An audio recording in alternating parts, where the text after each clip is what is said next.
Good morning, everyone, and welcome to the Soil and Water Outcomes Fund virtual Q&A session. My name is Claire Weinzerl, and I am the Communications Manager at the Illinois Soybean Association. This session will provide an opportunity to farmers interested in enrollment or looking for more information about the program to have all of their questions answered directly from the source. Thank you all for joining us this morning to learn more about the program, and we hope you take full advantage of the opportunity to ask questions during this morning's session. Just to give you a quick overview of how this session is going to go, I'm going to introduce our speaker and panelists momentarily. Then we will hear a program overview of the Soil and Water Outcomes Fund, followed by a brief discussion of what we need to know about carbon markets. At around 11:35, we will go ahead and open it up for questions. So please type them into the Q&A function at the bottom of your Zoom window as you think of them during the presentation, and we'll spend the rest of the time answering those. We're also recording this morning's session, and it will become available on ISA's YouTube channel as soon as possible for the audience to share with others or refer back to should you need it. Without further ado, I'd like to introduce today's speakers, Adam Kiel, Joe Winchell, and Michael Gill. Adam Kiel is the Executive Vice President of AgOutcomes, a subsidiary of the Iowa Soybean Association, and the Managing Director of the Soil and Water Outcomes Fund. Adam has more than 20 years of experience in the field and held a prior role as Director of Conservation for the Iowa Soybean Association. Adam has also held positions with the Iowa Department of Natural Resources and National Park Service.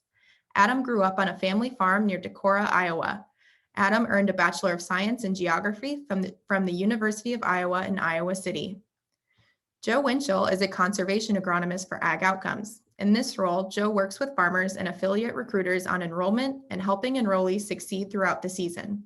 Joe came from the agronomy input side of the business, where he worked at the retail and manufacturer level. Joe grew up in northern Madison County near Van Meter, Iowa. Joe earned bachelor's degrees in agricultural business and economics from Iowa State University. And finally, I'd like to introduce Michael Gill, the Director of Conservation Agriculture for the Illinois Soybean Association. Michael joined ISA in January of 2021. A certified professional agronomist and certified crop advisor, Michael earned a Bachelor of Science in Field Biology and a Master of Science in Agricultural Industries for Soil and Soil Fertility. As Director of Conservation Ag, Michael works on behalf of farmers in the development and implementation of conservation ag research, supports research efforts, and helps communicate both in-field and edge-of-field research, and leads demonstration of conservation ag practices to Illinois' 43,000 soybean farmers. A big thank you to all of our panelists today for carving time out of their busy schedules to talk about the Soil and Water Outcomes Fund and answer questions for us. At this point, I'm going to go ahead and hand it over to Adam to provide an overview of the Soil and Water Outcomes Fund. So please join me in welcoming Adam. Great, thanks, Claire. I'm glad to be joining you all today, and thanks for your interest in the Soil and Water Outcomes Fund and the work that we're doing in Illinois. Exciting time to be in agriculture, and can also be a little bit confusing to navigate all of the emerging carbon markets. So hopefully through today's webinar, you can learn a little bit more about an opportunity that's available to farmers in Illinois, as well as maybe some insight on how to navigate carbon markets generally across the US. So without further ado, we'll kind of dive into the overview of the Soil and Water Outcomes Fund. So I'll start by just sharing kind of our vision and kind of how we operate, and talk about some of the unique factors that set us apart from some of the other groups that are out there offering carbon or ecosystem service payments to farmers.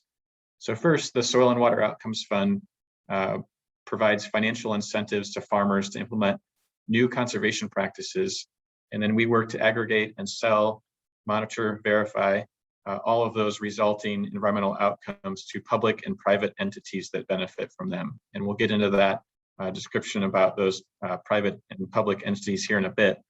But I just want to call out a couple things that are key to know about any market that you're going to enter into. And I want to call your attention to the term new conservation practices. This is an issue that many farmers are struggling with, especially some of our early adopter farmers that are looking to enter into some of these water or carbon ecosystem markets. We operate on a requirement that farmers must do new conservation practices in addition to their current baseline. Some other programs, and we'll get into this later in the presentation, allow early adopters to enter into their programs. And I'll make sure that you all are clear on how to ask the proper questions in order to enter into the right marketplace. For the Soil and Water Outcomes Fund, we do require new conservation practice implementation at the time of enrollment. But we can work with our conservation agronomists and you to figure out a way to find additional acres that are on your farm that might be best suited for new practices, or talk to you about adjusting things within your current operation to still meet that new practice requirement. So what else is unique about the Soil and Water Outcomes Fund? What's most interesting and maybe separates us from a lot of the other carbon-only markets that are out there that I'm sure you're hearing about is that we provide financial payment to you as a farmer for both your carbon benefit and your water quality benefit derived from the same conservation practice that you implement on the same acre. So we stack together multiple ecosystem service payments. Just a little bit about the carbon side of the ledger for us. That is really targeting companies and their what's called Scope 3 greenhouse gas commitments. So when we talk about carbon, we're oftentimes talking about more than just soil carbon sequestration. It's nitrous oxide reduction as well. And those things are kind of bundled together and oftentimes referred to as carbon. So we really look to compensate farmers for the benefits that they provide in the greenhouse gas side of the operation. But then we also look to provide benefit and financial payment to farmers for their water quality benefits. And as if you've explored any of the carbon markets that are out there and available today, probably realize that the payment rates for some of the carbon markets are a little bit maybe lower than you would like. I think probably we're looking at some average payments in the 8 to 12, maybe 15, maybe $20 at the highest for some of the carbon only programs that are out there now. What we're able to do is offer a little bit higher payment because we're bringing in that water quality component. And it's going to depend on where you're located in Illinois, and I'll get into the details about Illinois in a bit.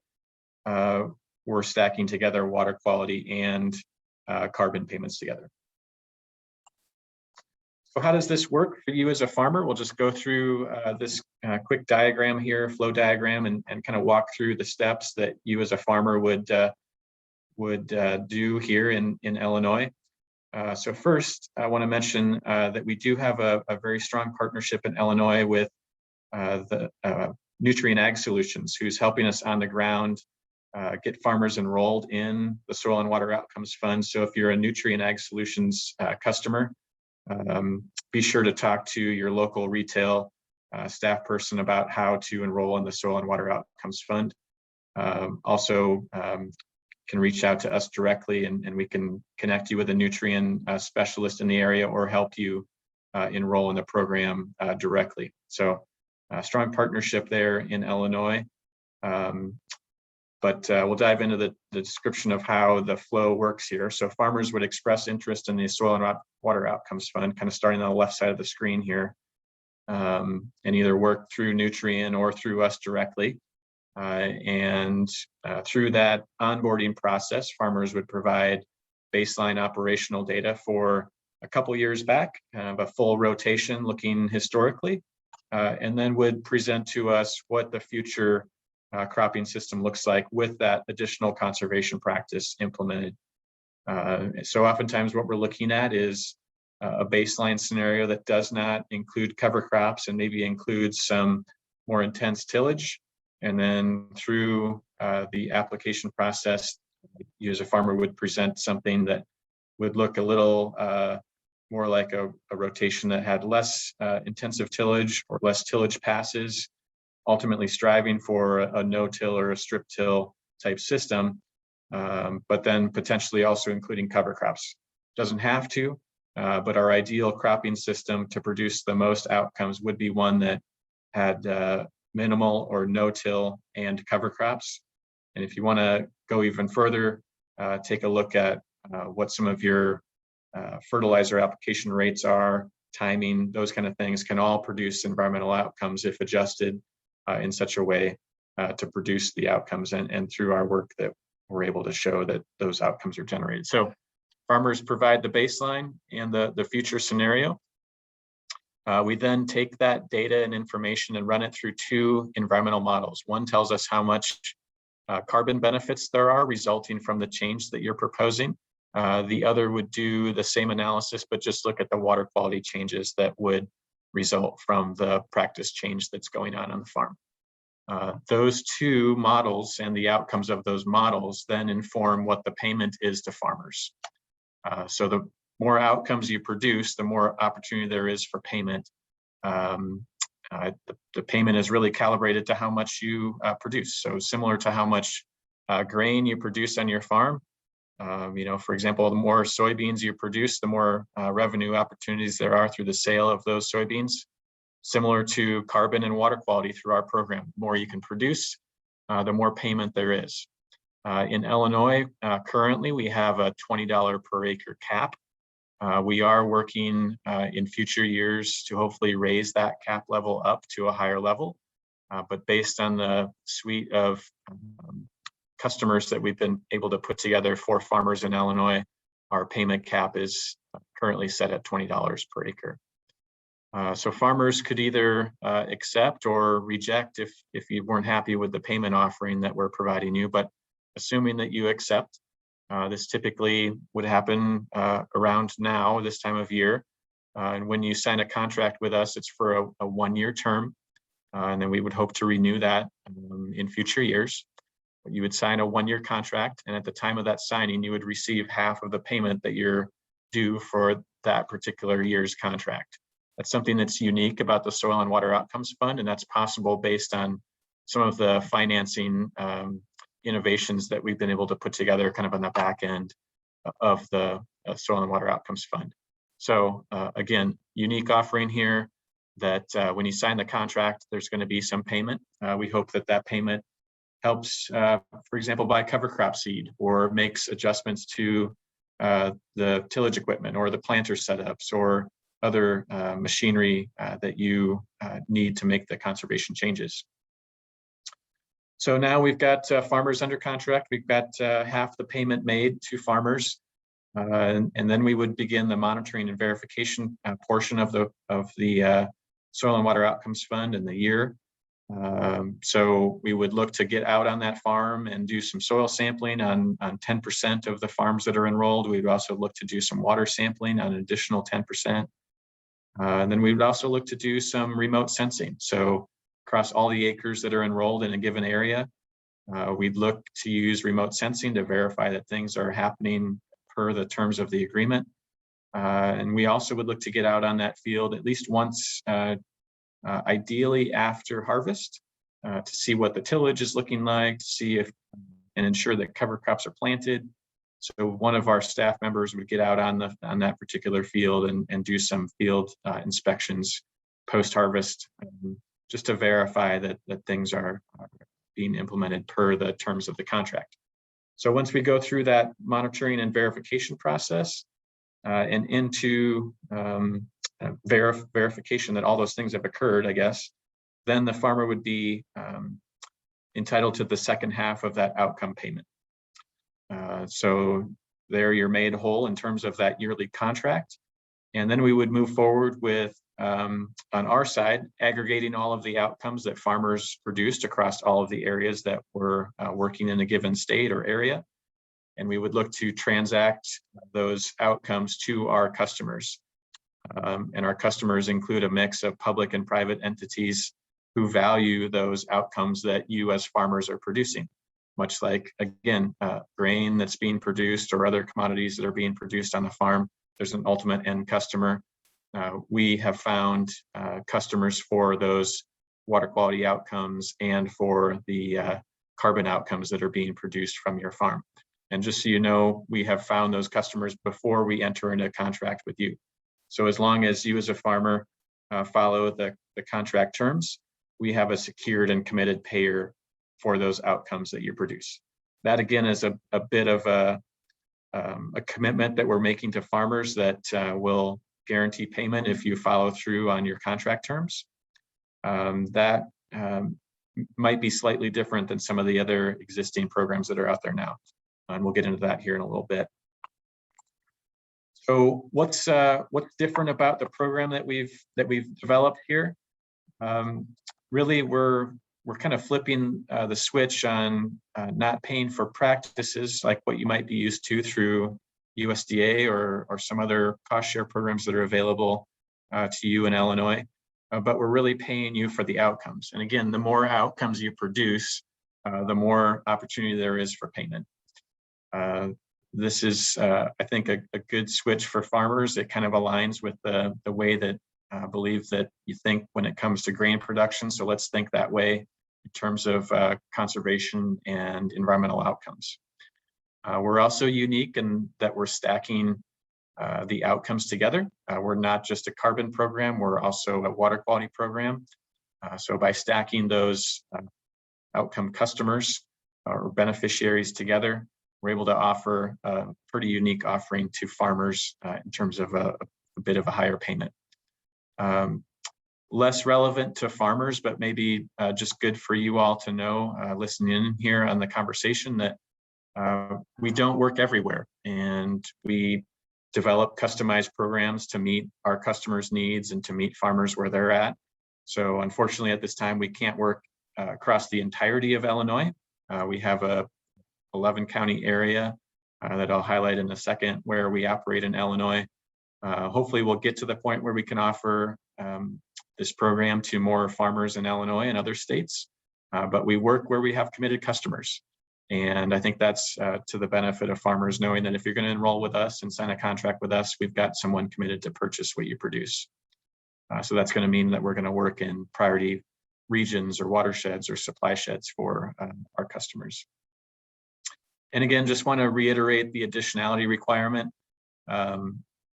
This really is, customer driven. If we had customers who were willing to purchase carbon from kind of a legacy practices that are already on the ground, we would look to work with farmers. But based on our current customer makeup, we're bound to this additionality requirement. That may change over time, but just knowing that is where we're at today. That's in some folks' mind a good thing. Sometimes it's a bad thing. I just want to call that out, that it's there is differences between the programs that are out there. Just want to make sure you know kind of where we're at. Where do we operate across the country? We'll take a deep dive here into Illinois in a second, but just a glance at where we operate across the country. You can see the green states up there on the map. Our biggest operations right now are in Iowa, where we're seeking around 85,000 acres or so of enrollment in the state, and currently we're at around 70-ish thousand acres in Iowa. So we're off to a good start. We've been operating in Iowa for 2 years. We had a much smaller project in Iowa last year, but really scaled up in Iowa this year. And I'll say that our farmer payments really do vary by location and customer makeup.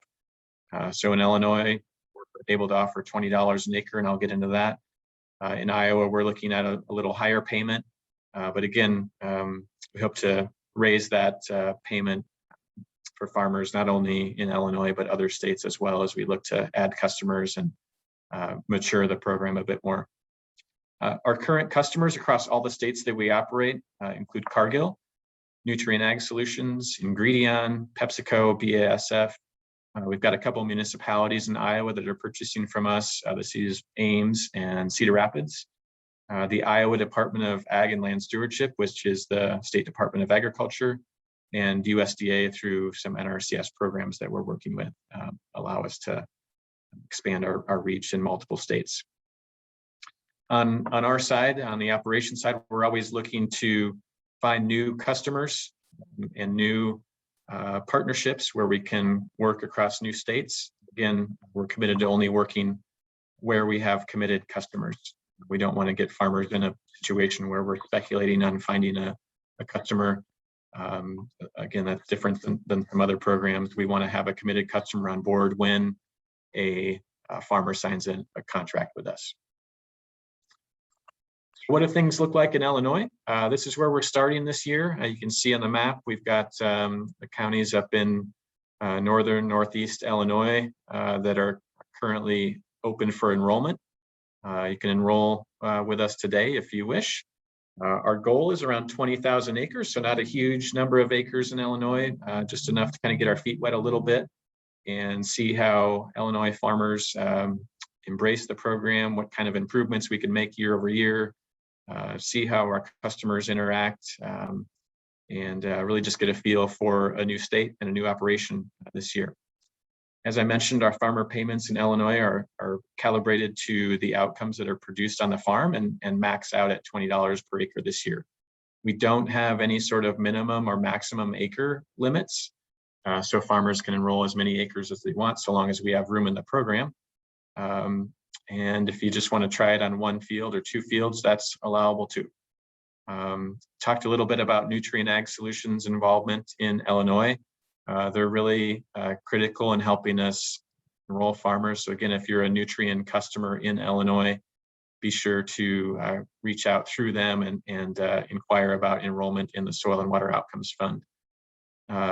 The customers that are purchasing the outcomes in Illinois do include Nutrient Ag Solutions, so they're partnering with us and also purchasing some of the carbon that's being produced. Also purchasing carbon in Illinois or Ingredion and PepsiCo. So we kind of have a unique stacking of input and supply chain partners here on the carbon side. And then purchasing all of the water quality outcomes is the U.S. Department of Ag.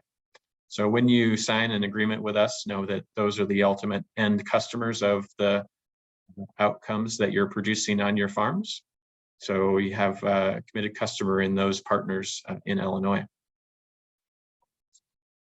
So that kind of wraps up my segment about the Soil and Water Outcomes Fund specifically.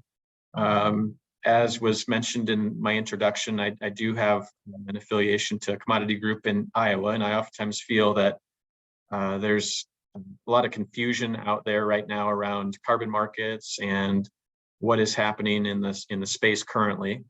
I get the sense that a lot of farmers are overwhelmed and not knowing where to start. I totally understand that. And also I'm getting the feeling that there's a lot of farmers that are maybe just sitting on the sidelines waiting to see how the markets mature and if the payment opportunities will increase or the requirements will change.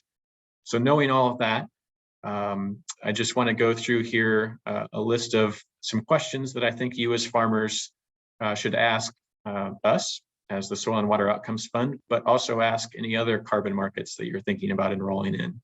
So these are just my advice for you as you kind of go through this journey of what carbon markets are looking like and maybe some of the watch outs that I would recommend you keeping an eye on as you go through this. I will say that we are independent in the sense that if we don't feel the Soil and Water Outcomes Fund is a good fit for a farmer, we're more than happy to kind of walk through what some of the other opportunities are for you in your area and try to find the best fit for you. So if you have questions, feel free to reach out to me. I'm going to, first and foremost, try to get you to enroll in the Outcomes Fund. But again, like I said, if it's not a great fit, we'll try to find one that is a good fit based on your operation and where you're at in kind of the conservation journey. So I'm going to go through some questions here. And again, these are questions that I would recommend you think about or ask of carbon market when you're thinking about enrolling. As I go through these slides, I've got 3 slides of questions. And then we'll have a follow-up discussion where you can ask more specifics, or we can go through some questions from the Illinois soybean folks and maybe get some more information. But these are questions that I think are worth asking.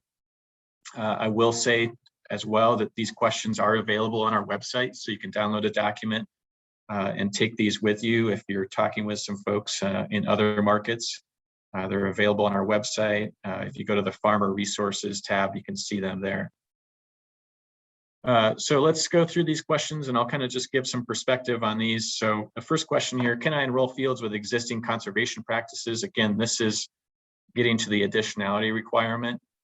Through our program, the answer is yes, you would need to enroll fields that have new conservation practices. So there's no look back here, but again, some programs are going to allow that. this is probably the first question that I would consider being asked when you're talking to a carbon market out there. Do my fields need to be in a specific area to be eligible? Again, I think you saw the map of Illinois where we operate. The fields would need to be in that area in Illinois to be eligible. Other programs operate more on a state or a regional basis, but most programs do have a area requirement to participate. So just keep an eye out for that.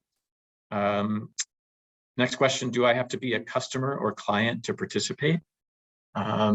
Again, some of these programs that are driven by input providers or supply chain companies will have a customer requirement. We would, in our situation, we don't have a customer requirement. If you're a nutrient customer, that would be ideal, but it's not required. Can I enroll in other public or private conservation programs at the same time on the same field? This is a very important question, and I would consider this maybe one of the most important ones to ask.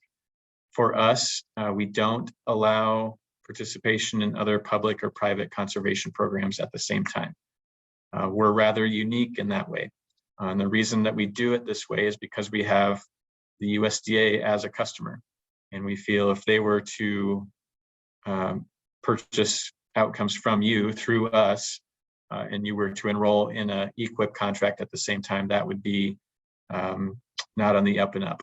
So we have set that requirement mainly because USDA is a customer of ours. But again, other programs are going to allow you to do that. So I would just make sure you find the right situation for you to enroll as you wish, and just know that this is an important question to ask. What data do I need to provide? So again, another important question here. All programs are going to require some level of data be provided to them as a market operator. For us, we ask for anytime you enter the field, consider that an operation. So we would need all operations for a full rotation, both historical and in the future. So if it's a corn soybean rotation, there's 2 years of data, plus anytime you do anything in that field, provide information at the field scale about that operation. We don't need precision data. We just need the operation that's occurring across that field. For example, when it comes to nitrogen application, if you have a variable rate, don't need to know that, just the average rate that you apply across that entire field. What are our data sharing and privacy policies? Our policy is that farmers continue to own the data even after they share that data with us. Hopefully that's something that's important to you as a farmer, but I would just make sure you ask and understand what the various market operators' policies are when it comes to data privacy and sharing. Do you have to own the fields in order to enroll? Through our program, no. If you rent the fields, you can enroll so long as you have decision-making power over the field that you're looking to enroll for the term of the contract. Some programs out there do require you to own the field, so just something to watch out for as you look at some of the other programs. Does a farmer pay for monitoring and verification? This can get very expensive. Some programs require it. We don't. Through the Soil and Water Outcomes Fund, we cover the cost of monitoring and verification 100%. We just ask that you allow us on the farm or field to conduct that part of our business, but we cover the costs of monitoring and verification for you. Are agronomy or conservation technical assistance provided at no cost? For us, yes. We have conservation agronomists on staff who help you not only with enrollment, but also answer questions that you might have about the conservation practices or any of the changes that you're making. And that is provided at no cost and is, I think, a good service to take advantage of. Other programs that are out there right now are more of a tech solution or simply a website enrollment where there's no technical assistance provided. Again, it's whatever you need and what's going to best suit your farm. Go that direction with this question and others. But for us, we do provide that support to farmers. Last list of questions, last page of questions here, I should say. Are there acre minimums or maximums? For us, no, covered that. Just want to make sure that you understand that some other programs might have a 200-acre minimum. Some might have maximum. So again, depending on how many acres you enroll, you'll want to keep an eye on that.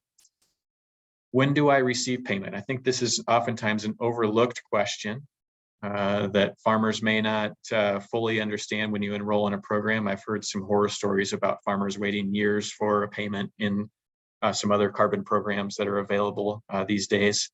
But our program, when a farmer signs a contract, receives 50% of that year's payment. And then after verification, that 50% that remains is paid at that point in time. So we really operate on a yearly basis, and that 50-50 split with outcomes payments, again, trying to put farmers in a good position to be successful when it comes to implementing conservation. We feel paying some upfront money to farmers is very important for us. Is payment guaranteed for the term of the contract? And again, here there's a couple things to note. The term of the contract is not always going to be the same depending on what program you're entered into. For us, it's a year. For some, it's a 20-year contract. So it's important for you as a farmer to understand what's the term of the contract, but also what's the payment guarantee. For us, as I mentioned, so long as you follow through with the term of the contract, there would be payment. And we can do that because we have customers already aligned for the purchase of your outcomes. So that is something that we feel is very important. As a farmer, I would urge you to strongly understand the guarantee that it either exists or doesn't exist in the contract and understand how that aligns with the term. So the second to the last question here, what other ecosystem service benefits are being accounted for in the contract? And are you as a farmer being paid for those services? And if so, how much? So for us, made it clear that we're paying you both for the water quality outcomes and the carbon outcomes you're producing. If you're in a carbon only program, you are missing out on potentially some other water quality payments. Many of the same practices you do for carbon sequestration or nitrous oxide reduction are going to have a water quality benefit as well. And we, through our program, through the Soil and Water Outcomes Fund, work as best we can to understand what those water quality benefits are and bring additional payment for those ecosystem services. So other programs don't do that. So I would urge you to take a dive into the contract and understand what you're being paid for, and if there's some missing revenue opportunities on the table that you should consider. Those are all going to be details that are in the contract, but asking those questions ahead of time is probably a good idea. And generally, what are the terms of the contract, and then what happens if you're unable to fulfill the terms of the contract? Farmers, for the first part of this question, I think farmers generally want to make sure that they read the fine print with some of these contracts, including ours. Ours is a 2-page, pretty plain text contract, but still reading the terms of that contract are going to be very important. The latter part here, what happens if you're unable to fulfill the terms of the contract? For us, we'll work with you to realign the payment based on what you're able to do. For example, if you're only able to get cover crops on 60% of the acres that you intended, we can recalibrate that second payment to reflect that change. Ideally, we'd want to see you follow through on the contract, but understand that weather and dynamics of farming may present some situations where there's just not a way to fulfill that contract. So we're working to be flexible with farmers, but again, if you're looking at other programs, make sure you look at the fine print and understand what the terms of the contract are. So that is kind of concludes my presentation. Again, hopefully gave you a good overview of the Soil and Water Outcomes Fund. If you'd like to learn more about the fund itself, you can visit our website. As I mentioned, we have a farmer resources page where you can find a list of those questions that I just went through, and you can print those off. You can also create a user account and look to enroll by going to our website. Also, there's a way to reach out for help if you need that. If you have any general questions about carbon markets generally or ecosystem service programs, feel free to reach out to me directly. There's my email address on the screen. You can also find my contact information on our website.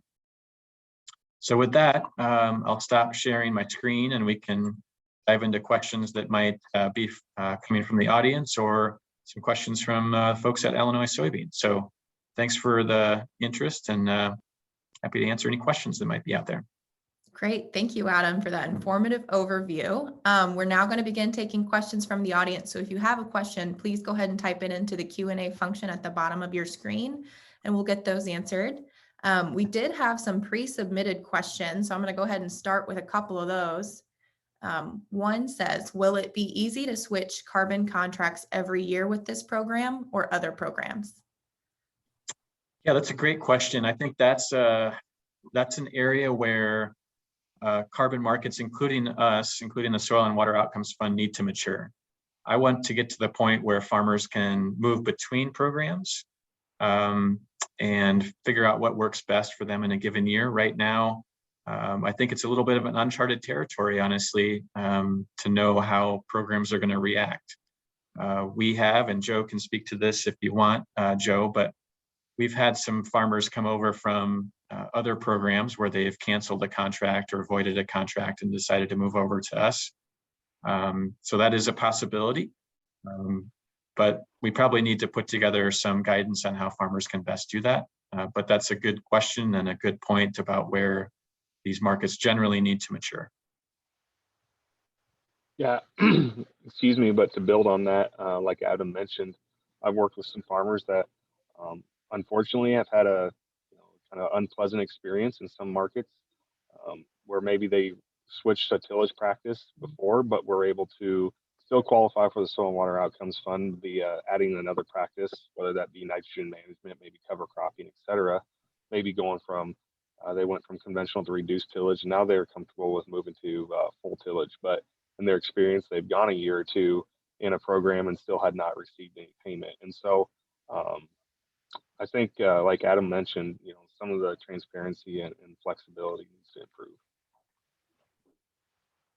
Great, thank you both. Next question, how much involvement is needed from my landowner? That's a good question. And again, this is one that's going to vary by program.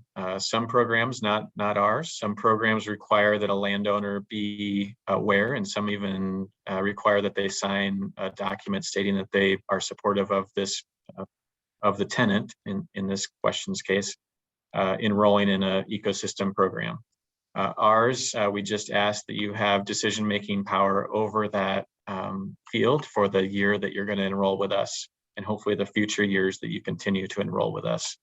So that probably does differ based on the situation that a farmer's in with their tenant. But really, we're looking to support farmers here. And if that requires a conversation between the farmer and the landowner in a rented field case, that's the farmer's decision, but we would ask that they just have decision-making power over the operations of that field. If they can answer yes to that, then they're able to enroll with us. Okay. Do you feel verifiable carbon credits from production ag fields will hold more value than credits from other sources in the future? Whew, wow, we're getting to some good ones here. That's a tough question. Right now there's a lot of interest in agricultural carbon outcomes and credits, I should say. I think as farmers, there's a lot of understanding that we need to advance the way that we think about carbon outcomes. Specifically, I got a couple points. First is on permanence. So as farmers, if we want to stay viable in the generation of carbon credits as farmers, and we want to stay, front and center when people are looking for carbon, I think we need to fully understand the permanence issue as it relates to carbon. And what I mean by that is if you enroll in a carbon program this year and you switch tillage and sequester carbon in the soil, that can be undone if you revert back to prior practice. So if you go from full width tillage to no-till to enroll in the program, and then you unenroll in a future year and go back to full width tillage, that benefit that you produced over the course of your time in that program could be undone. That's not a great selling point for agriculture as a carbon solution. So that's an area that we're going to need to figure out as an industry, how we're going to handle the permanence question as it relates to carbon moving forward. I think there are opportunities, but as a market operator in the Soil and Water Outcomes Fund and as farmers, I think we're going to have to really figure out how we handle permanence and also additionality. We can't always rely on early adopters to produce those outcomes. We're going to need to get into some of the, middle segment of farmers that maybe aren't yet there on some of the conservation practices that are required to, both sequester carbon and to improve water quality. So additionality and permanence, I think, are two questions that we're going to need to address to stay relevant in the carbon space for a long time. Great. We did have a follow-up question, not to double back to the landowner question, but it says, if you are in a share crop arrangement, how does that work? Yeah, that's a good question. And I would probably, before I flip it over to Joe to see if he's encountered that yet, I would say that in that situation, we would want to make sure that the terms of your share crop agreement, work with the type of agreement we have. And that would require a conversation with Joe and the farmer. And if the landowner needs to be part of that, they would need to be part of that. But Joe, do you have any input on the share crop question? Yeah, and it's something that we've come across several times. Share cropping is not uncommon whatsoever. I just always ask, and multiple times it's both parties that are sitting down in front of me because they're both interested in asking questions, which is great. And I always say, have the conversation much like with a tenant. And when when we make the payment, it's at your liberty of how you want to divide that payment. And generally, it's whoever incurs the cost of implementing the payment, receives the payment. So if you're paying for all on your own to implement the cover crop, either as a landowner or a tenant, but that question comes across a lot, and like I said, it can be managed multiple ways on the backside. Great, thank you. Do you consider cover crests as a suitable cover crop deserving of carbon credits and improved water quality with the Outcomes Fund? Yeah, maybe I'll just take a broad response to this question. We're not prescriptive in terms of what cover crop a farmer uses or what practices they implement, but just know that we're really looking to meet farmers where they're at. So if you want to try cover cress or some other type of cover crop, we can definitely incorporate that into our assessment of what the outcomes would be. Additional questions to ask here would be, when is the cover crop planted? When is it terminated? Those all feed into the volume of outcomes that are produced, and then in turn impacts the payment that is made to the farmer for the outcome. So again, not to specifically address that, but just to say that, we're not particular in what cover crop a farmer plants or when they plant it, but just know that there's ways that you can maximize the outcome payment by doing as many things as you possibly can to produce as much carbon or as many water quality outcomes as you possibly can. So maybe I'll just expand on that just a little bit more. To maximize your outcome production, the ideal scenario would be to go to no-till, both sides of a, say, corn, soybean rotation, adding a cover crop and having that cover crop grow as long as possible. So if that means planting early and terminating late, that would be kind of the ideal situation. Also, to get maximum outcome generation, looking at other factors like fertilizer rate, timing, what kind of fertilizer you're using. If you're using manure, maybe there's a way you can reduce your commercial fertilizer. All of those things can benefit the outcome production, and urge you to kind of look at what the options are. But to summarize, we're not prescriptive in what farmers do, but we want you to maximize the opportunity. Okay, we had a pre-submitted question that asked, should I expect a yield loss from cover crops? Yeah, that's something that discussed quite a bit, and I would not want to speculate on what the conditions are locally in Illinois. I think there's experts that farmers can rely on, whether it's through Michael and the work that Illinois Soybean's doing with some of their Illinois partners. But We do sometimes see a yield loss with cover crops, but I think there's some tips and tricks that can help avoid that and minimize it or eliminate it if at all possible.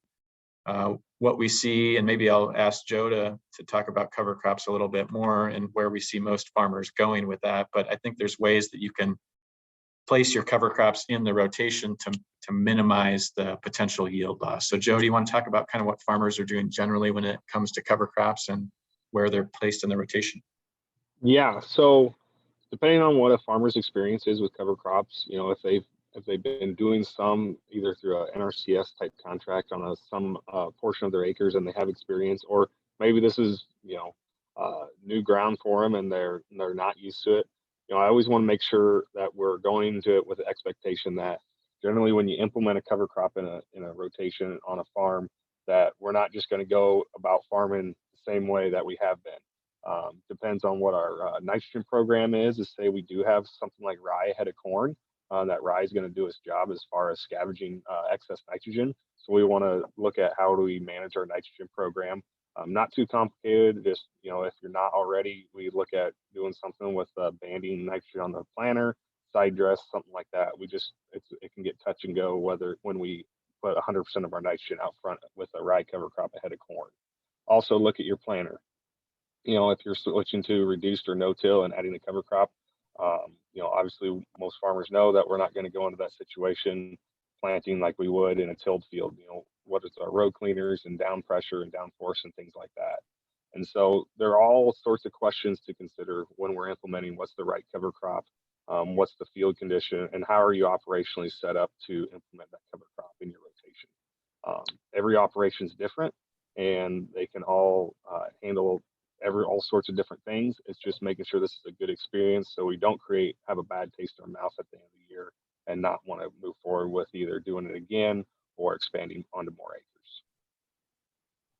Great. What cover crops would you recommend to bring in diversity to the system? I recommend always, as far as when we're looking at generating environmental outcomes, definitely look at something that's going to overwinter. I always call oats, for example, kind of the training wheels at cover crops.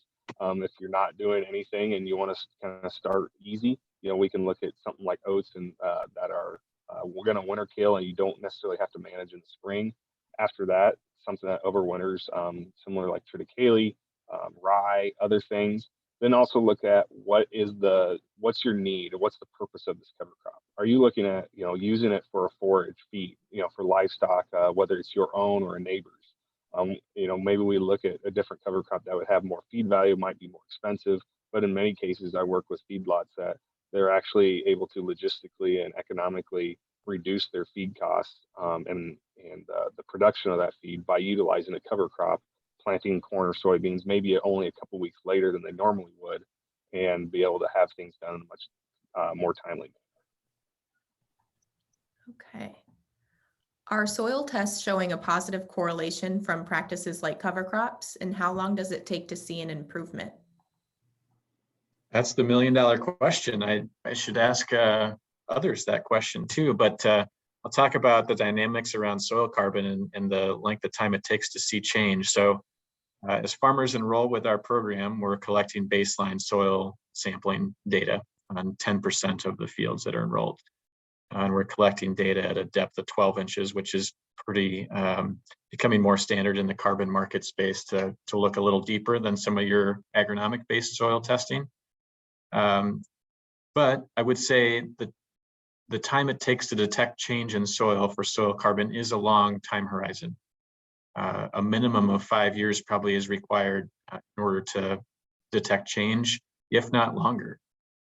So that's why we have to use a combination of models and monitoring and testing to come up with what the soil carbon benefits are, because there's such this long time horizon of sampling. So that's the challenge that we also face. So I talked about the challenges of permanence and additionality to keep this market going. We're going to have to advance in the way that we monitor, test soil, and detect change over time. Right now, we're kind of early days in the soil sampling for carbon space. I think we need advancements in terms of real-time sensors and more, more precise quantification of what the levels are in the soil so that we can detect change over a shorter amount of time. But right now, it's a multi-year process. So it's just kind of the reality of where we're at with soil testing for carbon today. All right. What is the importance of crop rotation on soil erosion? Yeah, this is something that we also enroll programs or acres in that are looking to diversify the crop rotation. So again, I'll ask Joe to speak to this in a little bit, but we've got farmers who are going from maybe a single crop or a corn soybean rotation to something that includes other crops as well. Our most common one is an expansion of into a perennial crop like alfalfa. And that is something that we do encourage and see.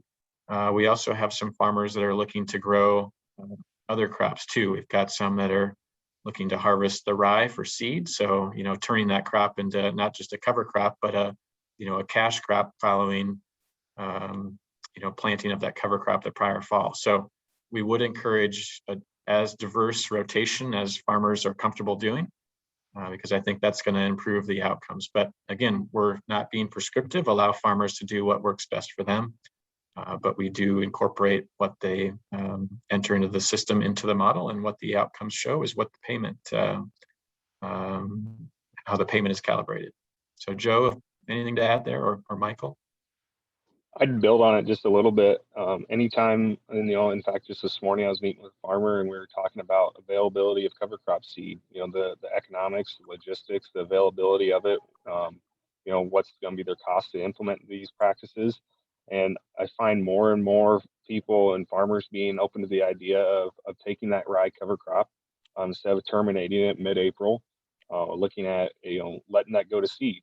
And like I said, whether it's you're using it for a feed value, whether you're using it to go to seed for cover crop and utilizing that cover crop not only for yourself, but maybe even becoming selling it yourself. I always, look at this as, this is a business at the end of the day, and let's not take this as a missed opportunity to create more value around the cover crop. It works as, we let that cover crop grow. It does its job as far as water quality and carbon sequestration, but then economically, it could be the grain, the straw, and multiple combinations of that allow you to create more income off that cover crop. Yeah, I might add to that anytime you have a diversity of crops that grow in your field, you also have a diversity of microorganisms that exist there. And good microorganism diversity actually adds to soil stability. So soil stability means better infiltration rates, so more water going into the soil than water moving off of the soil surface, which could carry with itself, obviously, soil. So there's tremendous benefits to crop diversity, and that's why for so long in the state of Illinois, we've kind of talked about, just before the carbon markets emerged, about getting away from continuous corn and moving to a corn bean rotation and the benefits that exist in and around those. Great, thank you. We have just a few minutes left, so I'd like to remind the audience that if you have a last minute question, go ahead and type it into the Q&A function and we'll try to squeeze a few more in here. We did have more of a comment come through earlier that says, with the Mississippi watershed running down the western edge of Illinois, I'm surprised you aren't in those counties, as there are lots of opportunity for water quality improvement. Any of you have thoughts on that? Yeah, that's a great comment. Definitely realize that it might look a little funny as far as where we're working, but the reason that we're in the counties that we are is because it's impacted by the supply shed of our customers. So for example, or specifically in Illinois, to say, that 11 county area that we operate is determined by the supply shed of our customers, specifically Ingredion and Pepsi. So Ingredion sources corn from the counties that we work. So in order for them to participate, we needed to work in those counties. The corn that Ingredion mills goes to PepsiCo for their products. So again, in order for Pepsi to participate, we needed to work in a supply shed where they source their grain from. So that's kind of why those counties are available this year. But again, like I mentioned, not only increasing the payment amount, hopefully in the future, but also increasing the geographic area in which we work in Illinois is a goal of ours into the future. So what it looks like this year, it may look different next year. In fact, I hope it does. And that's something that, just stay tuned on that, and we'll see what direction that goes over the next few months and into next year. Okay, thank you. So what type of data will farmers need to provide for proof of stewardship or conservation practices? Yeah, so again, just a reminder about the data. So we would need to provide what operations you're doing in the field. So let's say you're going to add cover crops. So you would need to provide when you're going to intend to plant that, when you intend to terminate that cover crop, how you intend to terminate that, what the cover crop is in your seeding rate. So just use that as an example. So that's the kind of data that we would ask you to provide. In addition to that, most of the verification that farmers do is actually done by us. So whether that's using remote sensing to determine if there's a cover crop there in the spring of the year and understand the tillage, that's work that we do that farmers kind of just sit back and go about farming. We don't require that you participate in that remote sensing exercise. That's something that we do. We also do the field visits. So again, we ask that you would give us permission to visit the field and take some photos and walk around the field a bit. But that's something that that we do and we handle. So those are all things that we feel that we want to take on and manage and let farmers farm. Other programs might operate a little differently in terms of what data is required, but really we look to see what's in the field, how the field is managed visually, and also take some soil and water samples, and then remote sensing, of course, to see if the management of that field is following the terms of the contract. So that's kind of hopefully answers that question about data. Looks like we have something coming in here in the chat. Yep, just a quick follow-up. Did you say that you needed past 2 years of operational data on the field? Correct. Yep. Great. I would build on that and say it's a new field that you'd recently picked up and you don't know what the past operational data is. Generally, we'd use just what you would be currently doing. But for example, if you come into the field this spring, generally we know what a tillage history is on it and what the crop rotation history is on it.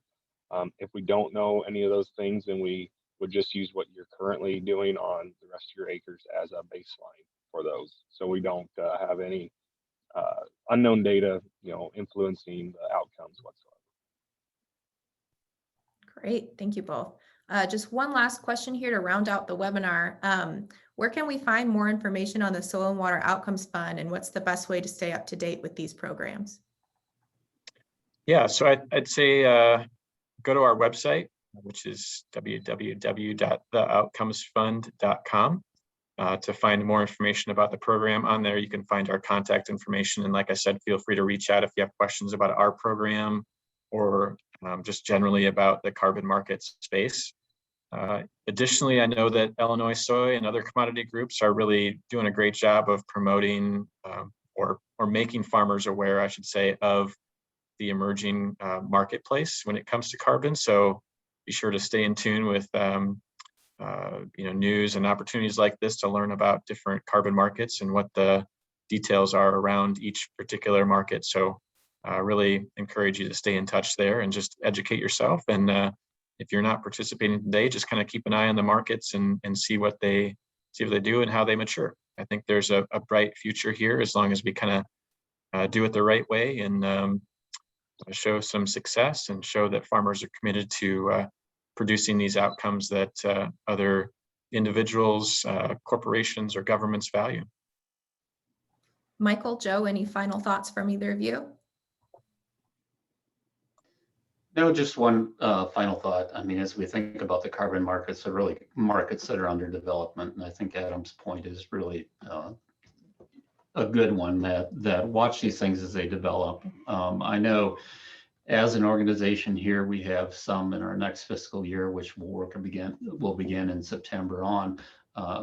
We're going to have several projects that we have funded in and around trying to make it clearer to farmers what's out there in the marketplace and the different aspects of all those different programs that exist, so that brings some clarity to the industry as a whole to help farmers navigate what's going on. So I'd say stay tuned for that. Joe, any final thoughts? No, I just say if you're a farmer or landowner or somebody interested in learning more and finding out or getting enrolled in the Soil and Water Outcomes Fund, like Adam mentioned, take some time, 5-10 minutes, and browse the website. And feel free to reach out to myself or your local nutrient location, and we'd be happy to help you with the enrollment process. Great. All right. Well, that's all the time we have for today. So thank you again to Adam, Joe, and Michael for your participation this morning. Again, this webinar has been recorded and will become available on ISA's YouTube channel promptly following the webinar. Thank you all for attending and have a great rest of your day.